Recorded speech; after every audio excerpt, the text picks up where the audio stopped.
I wish I could be sitting down with each and every one of you individually to be able to share this news with you.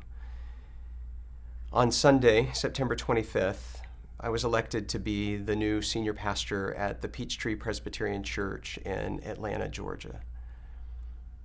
The last 7 years have been the most incredible journey for our lives. 7 years ago, when we moved here, our daughters, Danica and Ashby, were 4 years old and 6 years old.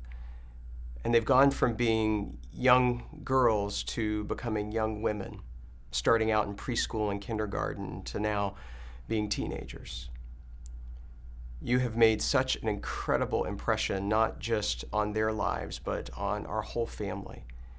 And for the opportunity for us to be able to share in the gospel together.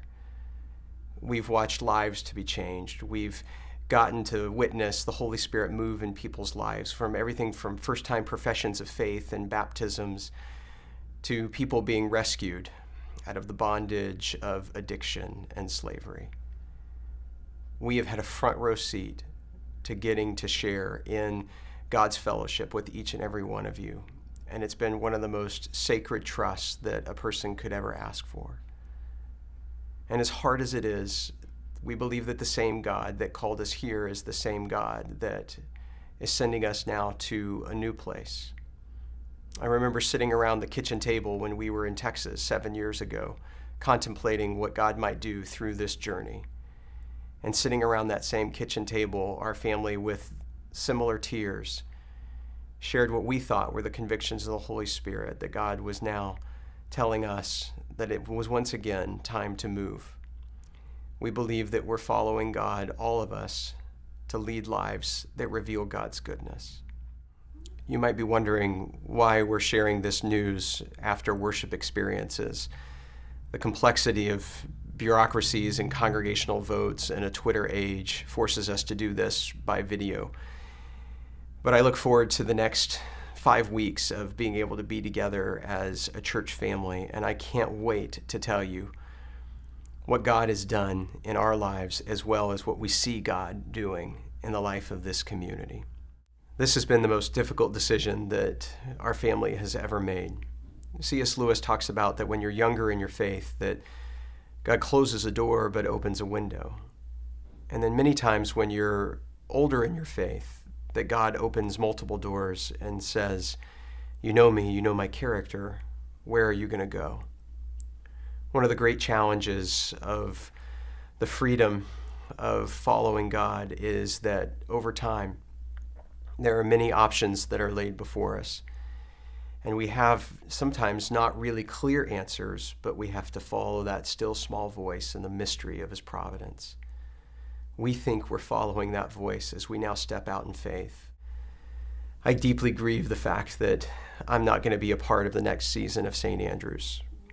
But I just as deeply believe that the same God that's calling me is the same God that will provide for you, encourage you, and will bring great things in store for this church.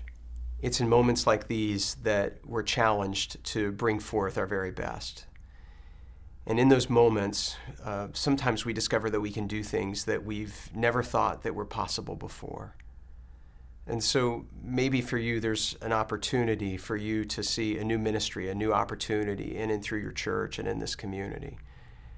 And I pray and I know that the Holy Spirit will be empowering new leaders to be able to rise up, not just the preachers, but for people to step forward in this community to be able to continue and further the mission of God. I want to thank each and every one of you for the way that you have embraced our family and ministry. You've accepted us, welcomed us, provided for us, cared for us in every possible way, and we carry nothing but blessings from our time together. And I look forward over the next couple of weeks in worship and in hallway conversations and cups of coffee of being able to share how God has taught each and every one of us. We have grown so much, and I have learned so much from you as a congregation. My grandmother's favorite psalm was Psalm 121, which is known as the Traveler's Psalm, and it says this: I lift up my eyes to the hills. From where does my help come from? My help comes from the Lord, the maker of heaven and earth. And then the community in that psalm gathers around the one who's going to travel or be sent and says, he will not let your foot be moved. He who keeps you will not slumber, and he who keeps Israel will neither slumber nor sleep. The Lord is your keeper. The Lord is the shade at your right hand, and that the sun shall not strike you by day, nor the moon by night. The Lord will keep you from all evil. He will keep your life. He will keep your going out and your going forth from this moment on and forevermore. Dear friends at St. Andrew's, the Lord is your keeper. He's your great shepherd, and he's the one that is guiding you and will shape your future together.